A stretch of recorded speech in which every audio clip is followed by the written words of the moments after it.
Welcome to the Golden State Media Concepts Travel Podcast, the show that gives you advice on everything travel. We explore places you've always wanted to go, as well as giving tips for traveling in those places. We'll give you advice on the best sites for travel tips, information, and discounts. Join us as we travel the world, explore cultures, and meet new people. The Golden State Media Concepts Travel Podcast has got you covered.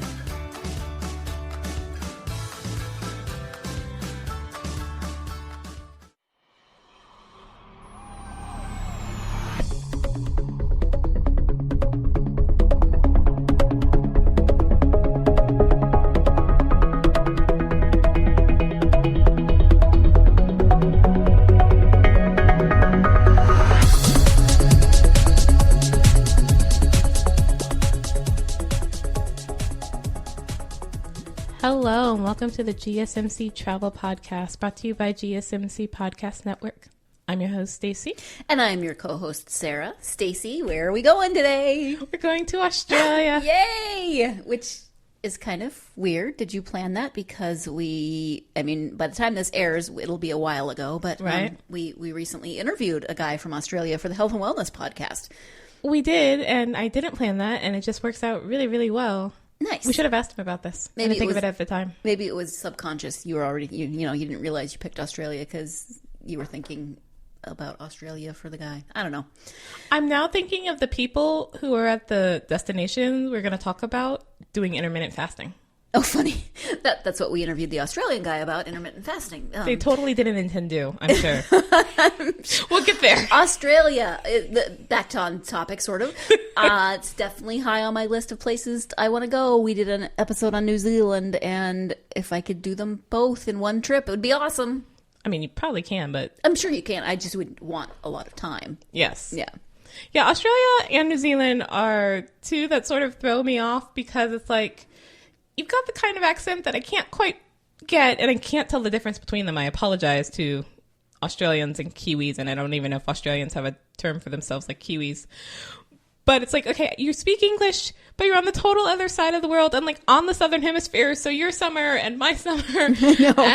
But you're speaking English. Wait a minute. You know what always weirds me out about the southern hemisphere? And it doesn't weird me out, but I think didn't we talk about this with the New Zealand podcast? Christmas in the summer? Yeah. Yeah.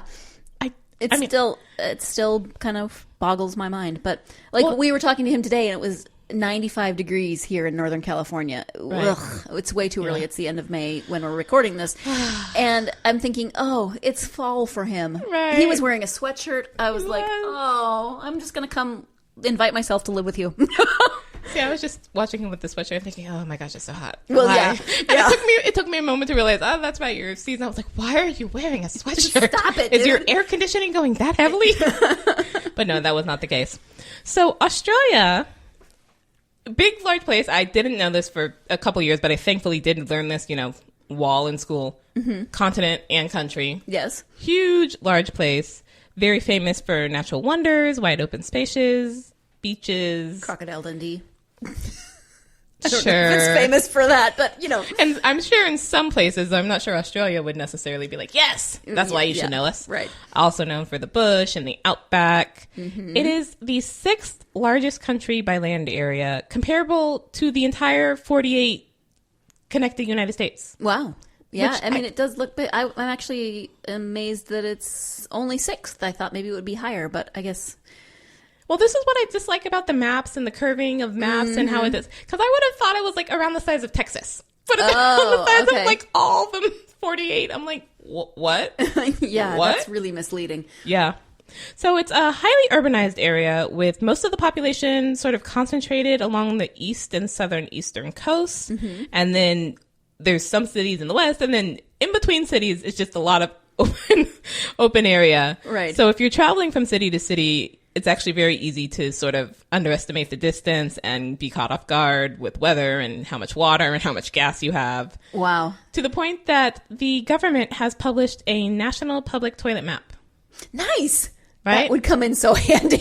Like, why don't we have one of those? We have apps now for our phones. We do. That have really weird names. There's one that has, I think, squat in the name. Yeah. I could be wrong, but it tells you where to find public restrooms. just but like, that should definitely have been a government thing. Isn't that something you should be concerned of for the population as like if not even a national health thing, just so your population is well taken care of thing? Apparently not. Clearly, we need to have a riot and or revolution to get a national public toilet map. That's what it is. Yeah. Now I'm just picturing that riot and revolution. When I think of Australia outside the urban areas, I think of like, I don't know, snakes and spiders and other things that can kill you. You know, like there just seems to be a lot of venomous things in Australia. I mean, it definitely has a lot of different species and animals, to the point where I looked this up, and now I can't remember. Marsupials, kangaroos are marsupials. Mm-hmm. And then there's another thing that starts with mar, which is mammals that lay eggs. Oh. And it has those, like a platypus. Like a platypus. You beat me to it. See, I didn't know that. I don't know what the word is, but I mean, Australia has, I believe, either a lot of those or like the most of those. Which I'm just like... Interesting. Yeah, Australia, I don't know. It just seems like it's got a lot of really interesting kind of unique things to it.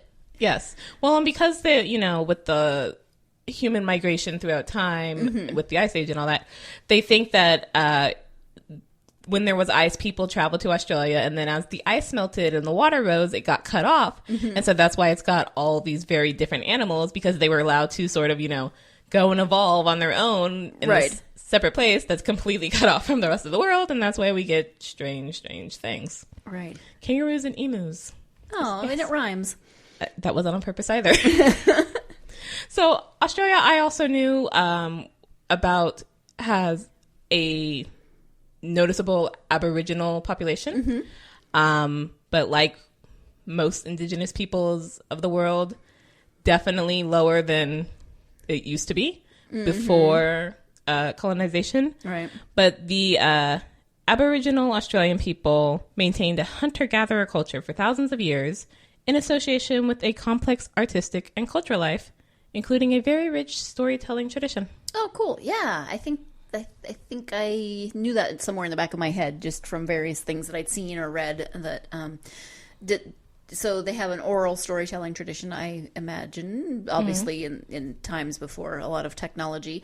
Did it say, was it mostly like oral histories or more entertainment stories or a combination thereof? It didn't say. I guess probably a combination would be my guess, but I had a hard time when looking this up and not thinking of rabbit-proof fence, because that's the only thing I think I've ever seen about Aboriginal Australian people. Oh, interesting. Which is it's not a happy story either. It's them taking children who were part Aboriginal and part Caucasian away from their families. It's like, I don't want that to be my thought of Aboriginal people, but I just somehow have not really learned that much about them because not Australian, so I didn't have that history in history. Right. They seem like a really fascinating culture. Just the little bits and pieces that I've picked up here and there. I would love to know more. And so Australia, because of the accent, we know. I mean, if you didn't know, you could kind of tell by the accent, was once part of the British Empire, but the British were not the first to discover it. The British did start invading, colonizing, what have you, Australia in 1788, what is now today's Sydney. Wow. Yeah. There were others who had found it before, but it wasn't what they were aiming for, so they didn't really pay attention at first. Lucky Australia. Sure. So Australia began its modern history as a British penal colony, which was another one of those things I kind of knew was Australia and convicts, and we'll talk about that. But the vast majority of people who came to Australia after 1788 were free settlers, mainly from Britain and Ireland, but also other European countries. And then the convict settlements as well. Those were mostly along the East Coast, with some scattered in Western Australia. Wow, all the way in Western Australia? I mean, I guess if you sailed, it would be different, but I'm just imagining never having been there, being transported as a prisoner, landing on the East Coast, and then traveling overland. Oh, my Lord. You'd be like, no, I swear I'll never do it again. Just let me go. Yeah, the equivalent of that is what, like being brought to Boston and then doing the Oregon Trail? Maybe. I'm hoping that's not how they did it. I hope you actually sailed to Western Australia as a convict. But since it is an island. Yeah. But I mean, they did not have the best treatment as convicts. I'm sure not. We will talk about that definitely. So over 1/4 of Australians were actually born outside Australia, and another quarter have at least one foreign-born parent. Oh, so half. Yeah. Interesting. Yeah.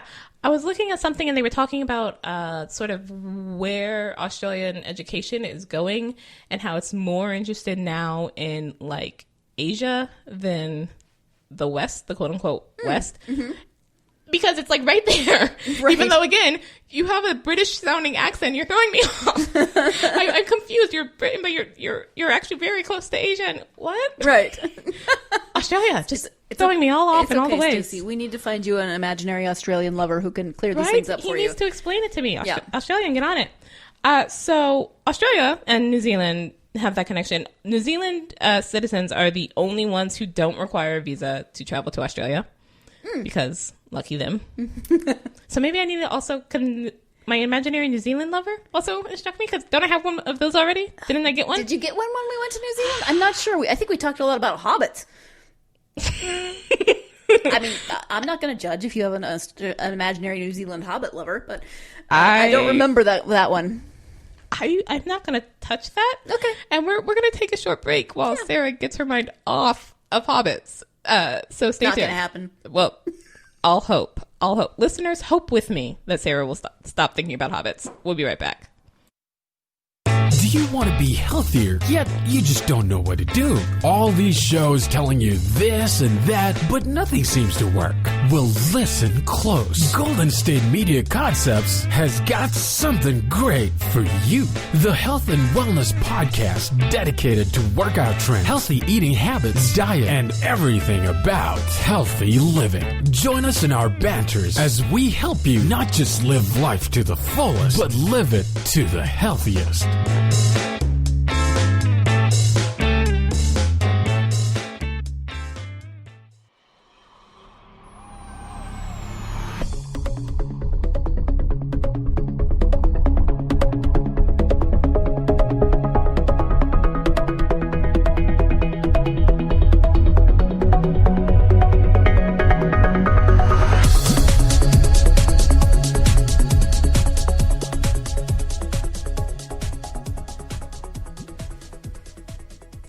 Welcome back to the GSMC Travel Podcast.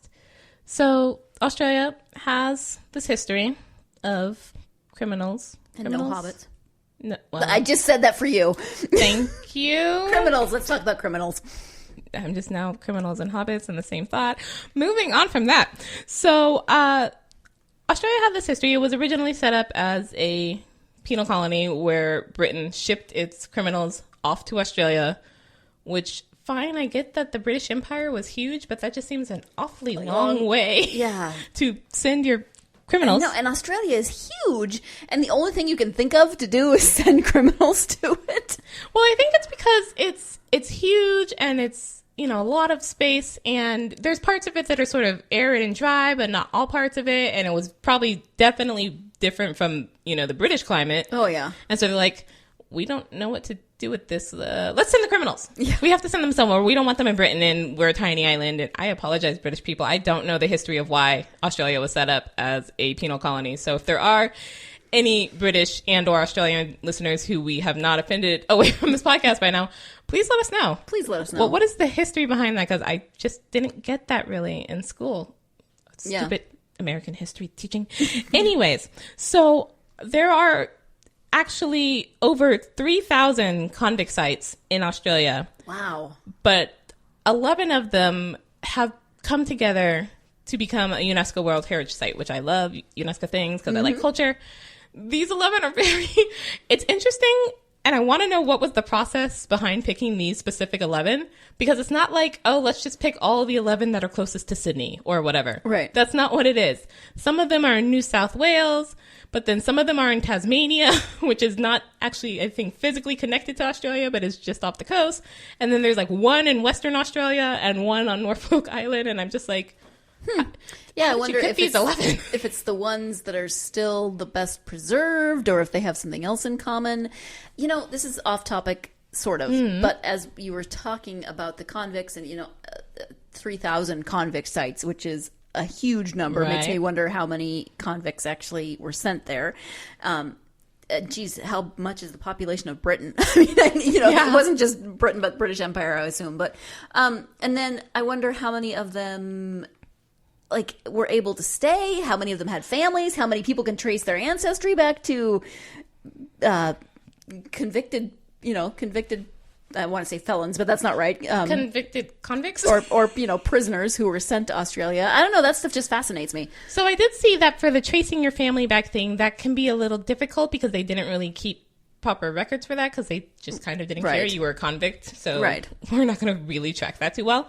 So that can be difficult for people to track, but I don't know about the specific numbers or anything. Right. It just occurred to me, and I thought, that would be fascinating. Mm-hmm. Okay. So I do believe you're right with the sort of best preserved thing about the 11 sites because for the UNESCO thing, they are considered the best surviving examples of large-scale convict transportation and the colonial expansion of European powers through the presence and labor of convicts. Wow. Do you know from your research when they stopped sending convicts to Australia? Oh, wait, I should totally know that or know about that. Hold on. While I'm doing that, talk about Australian and convicts. Australian convicts. See, when Stacey and I were talking about the podcast, when we were getting set up before we started recording, I just started randomly quoting The Princess Bride, wherein Wallace Shawn's character says, "And Australia, as you know, is entirely peopled with convicts, and convicts cannot be trusted. So I clearly cannot choose the wine in front of you." Yeah, that was my random Wallace Shawn Princess Bride tie-in. So I don't have a specific year for Australia as a convict thing as a whole. Because there were the 11 and they're sort of spread out, I focused on the ones around New South Wales because that's where Sydney's located and that's where most visitors fly into. So those would be the closest. And those ones tended to stop being used as convict places in around the 1830s, 1840s, except for one which stopped in 1869 because it wanted to be different, I guess. Sure. Okay, so it really was less than a decade. I mean, not a decade, a century. Yeah. If it was 1788. Interesting. Okay. Yeah, it looked like, and 1788 was just when the British arrived, not even necessarily when they started doing Right. convicts. Right. So it looked for a number of them. I was quite shocked to see a number of them were only oh yeah, we had convicts for 15 to 30 years, and then we stopped being a jail, and I'm like, what? Yeah, I That's I mean, first, in my head, I had the British being there much earlier than 1788. Right. And then I had, for some reason, I had it in my head that the penal system lasted a lot longer than it apparently did. Yeah. Oh, now I'm just realizing because I'm slow or something. We were our own country before Australia was part of Britain. Well, they lost us, gained Australia.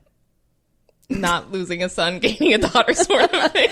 Is that where Well, we you were didn't going? marry Australia, but yeah. Britain married Australia too. No, I won't go there. So anyways, the sort of first and kind of main site in the New South Wales area, Cockatoo Island, between 1839 and 1869, so that's 30 years, it operated as a convict penal establishment, primarily as a place of secondary punishment for convicts who had reoffended in the colonies. And there were a number of Australian convict sites that were that way, where this is where we send the worst of the worst, and maybe that's why we picked Australia. Is it's not bad enough that we have to put you in jail. You are so terrible, we want you that far away. Right. Again, Australian people, I'm not trying to be insulting. I really don't know. So inform me. Hit me up on social media and let me know. Cockatoo Island sounds like way too happy of a name for a prison. Well, Cockatoo Island's penal interesting because it was also the site of one of the biggest shipyards in Australia. Okay. And the first of its 2 dry docks was built by convicts. And so now I'm picturing Les Miserables with a... But wait, Hugh Jackman is actually Australian. Oh, wait. Oh, your worlds just collided man. in a really weird way. Yeah, I got to get off that because I can't focus. My sense of reality is completely gone. So that shipyard actually operated between 1857 and 1991.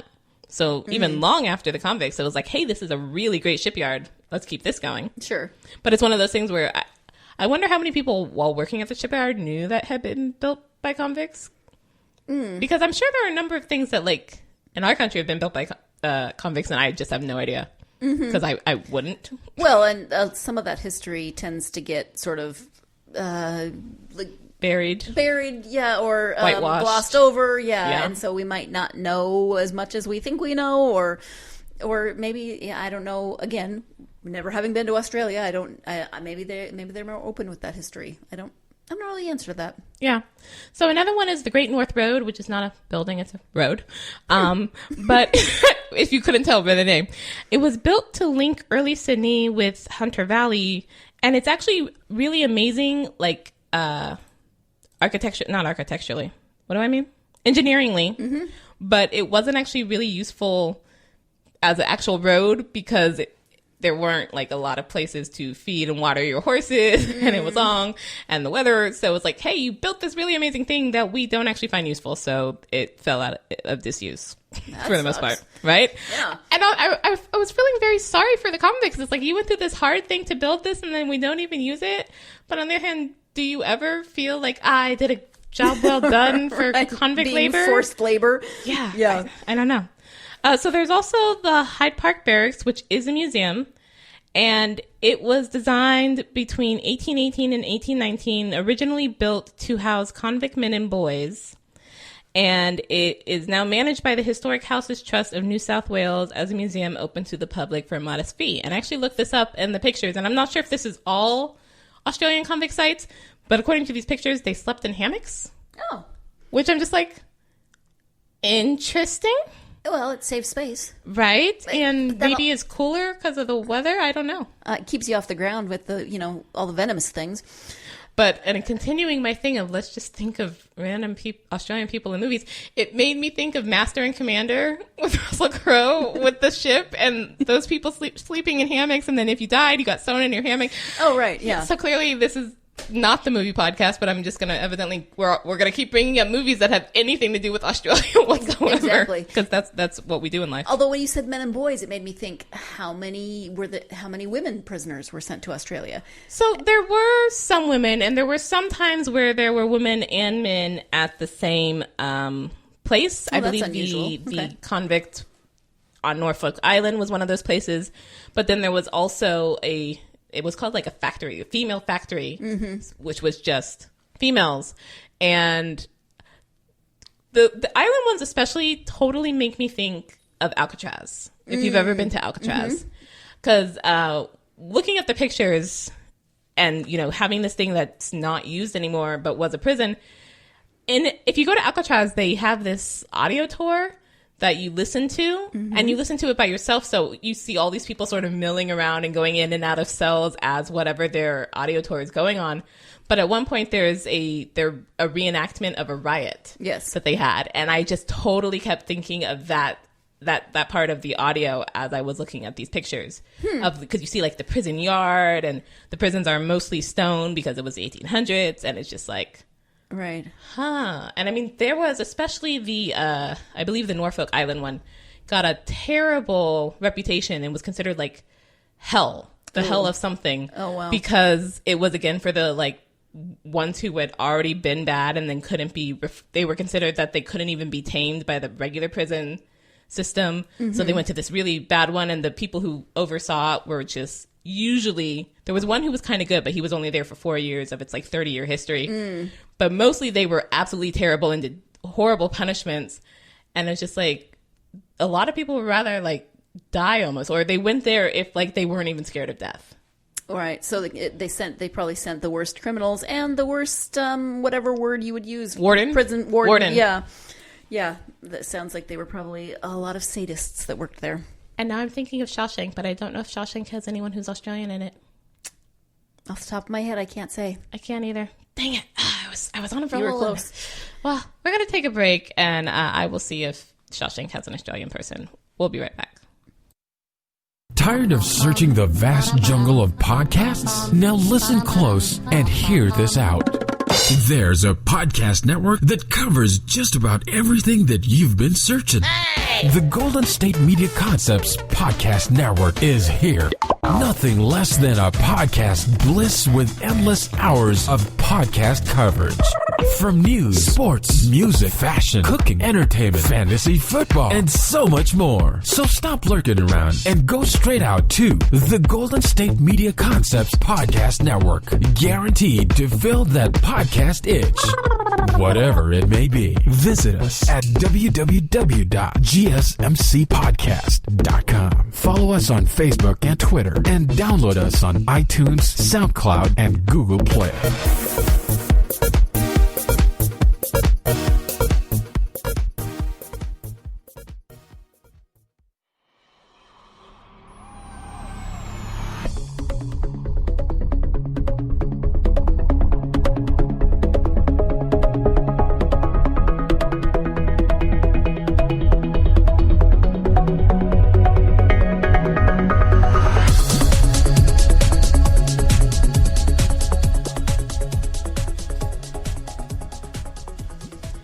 Welcome back to the GSMC Travel Podcast.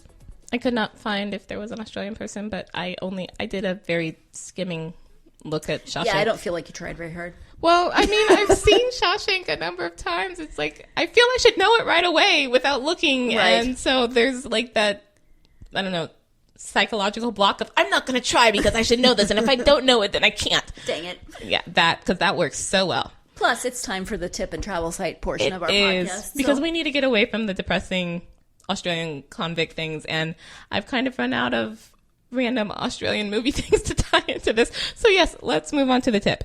So the tip is, if you want a bigger hotel room, but you don't want to pay for it, ask for a corner room. Because corner rooms are often bigger due to the structural layout of the way they build hotels. Right. Okay. And also tend to have more windows. Right. That would make sense. So they don't just automatically charge you more for a corner room? Some hotels might. But if they don't, make up some reason of why you want a corner room. If you specifically want a bigger room, but not enough to, pony up the extra money. Right. Which I'm just sort of like, I mean, for me, by myself, if I was traveling by myself, I don't know that I'd care that much. If I was like traveling with kids, that might actually mean like a world of difference to have that, however more square feet worth of area. So Yeah. worth a try. I would be interested to see if people just ask for a bigger room or if they like come up with random reasons for why they need a bigger room. It's for religious purposes. I prefer to be near the emergency exits, maybe. Because those are usually at the end of the hall, right? Sometimes, often, yeah, but not always.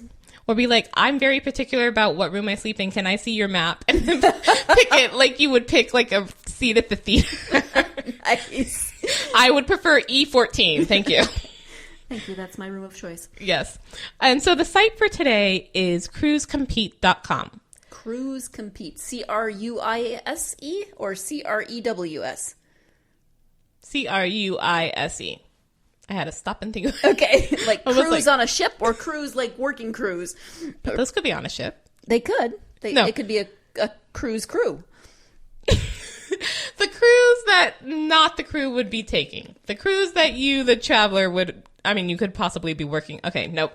But we're talking about the ship kind of cruise. I'm getting confused now. I apologize. I was just trying to clarify, and I made it worse. So most people, because Australia is an island, fly into Australia because island. But it does also have some cruise ships come by. Although I know they're very protective of their coral reef, which is going through a lot. And cruise ships can be damaging to that. Yes. So there might be some limitations on that. But there are some cruises that go to Australia. So at cruisecompete.com, you choose a cruise and then select the ship, sail date, passengers, and the number and type of cabins. And then travel agencies sort of compete to offer you the best deal on this cruise you want. Interesting. Okay. It's amazing how many sites now kind of do that competing thing. They should compete. Why should I have to compete? Well, yeah. You want my money. Mm-hmm. Like, why do I have to do all the hard work? You do all the hard work. I want to go on a vacation. I don't want to do hard work. That's the opposite of vacation. So, Cruise Compete, when new quotes are available, they email you a notification, and you're not obligated to buy. And travel agents do not have your contact info unless you give it to them. Oh, okay. And they have more than 500 travel agencies that cool. could be competing for your business, for your Your travel dollars. Yeah, I was trying to figure out what that would be without doing it in the horrible business sense of things. So yeah, they do, I believe, have cruises to Australia, but I was just sort of puttering around and not looking at specific dates or specific cruise lines or specific ships. Depending on where you left from, that could be a long cruise. But I kind of want to do that. It would be really cool. Like, I mean, ignoring Titanic and the ending, I kind of want to do like an across the ocean trip just to travel and not have it. Although on a cruise, I think it might be a bit hard because cruises are used to like sort of stopping every few days and you get off the ship. But if you're going across the ocean, yeah, you're done. Yeah, but there's still ocean liners like QE2 and those sorts of things that you can take. Are there? Mm-hmm. I believe so. I thought QE2 is like the DeLorean for me. I didn't know it was real. I thought it was just in Parent Trap. So maybe it is only in Parent Trap. Maybe I just totally said something incorrect. Listeners, let us know on that too. And on that note, we're going to end for today. Thank you for listening to the GSMC Travel Podcast. You've been listening to the Golden State Media Concepts Travel Podcast, part of the GSMC Podcast Network. You can find this show and others like it at www.gsmcpodcast.com. Download our podcast on iTunes, Stitcher, SoundCloud, Google Play, or anywhere you find podcasts. Just type in GSMC to find all of our shows from the GSMC Podcast Network. From travel to health and wellness to entertainment and life and happiness to sex and relationships. You can also follow us on Twitter and Facebook. Thank you, and we hope you have enjoyed today's episode of the Golden State Media Concepts Travel Podcast.